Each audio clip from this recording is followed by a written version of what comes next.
Isya, kamu orang Kelantan. Ha. Bakar apa?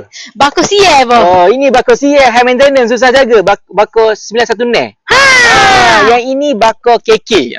Lembu KK yang kita dah readykan untuk stok raya haji nanti untuk dikorbankan. Harga dia tak mahal sangat macam 916. Harga dia berapa?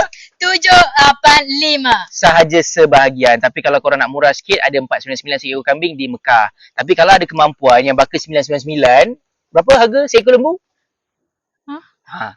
Tak ingat skrip. 4980 sahaja. Kandang kita ada di Ujuk di Kuala Selangor. Kalau korang nak datang tengok pun boleh. And this month kita ada promotion. Betul. Kita Untuk Isya je kita buat promotion ni.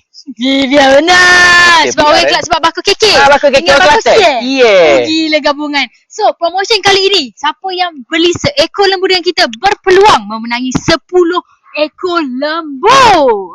Ni kita tak main-main, kita Betul. memang real punya. Saya sahkan apa yang dia cakap tu sebab saya yang propose dan saya yang lulus dan saya yang sahkan.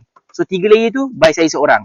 So Tamak halba. basically kalau korang beli seekor lembu, korang berpeluang untuk masuk satu nama dalam lucky draw contest nanti untuk memenangi 10 ekor lembu. Korang beli 10 ekor, dapatlah 10 nama. So potensi untuk menang tu lagi tinggi. Sementara stok masih ada sahaja. So andai kata kalau korang nak info lebih lanjut, apa yang korang perlu buat adalah Kalau korang nak tahu info lanjut, tekan link di atas ataupun kalau korang nak tahu info lanjut, tekan kalau korang dah saya tu bagi tahu. kalau korang nak tahu info yang lanjut, Tekan link dekat atas ataupun hubungi nombor yang tertera. CTA tak pandai dia ni. So saya cakap lembu lagi senang lah. Lembu lagi senang lah. Dah boleh bagi orang makan ni. Syah cakap nak masak pun tahun dah.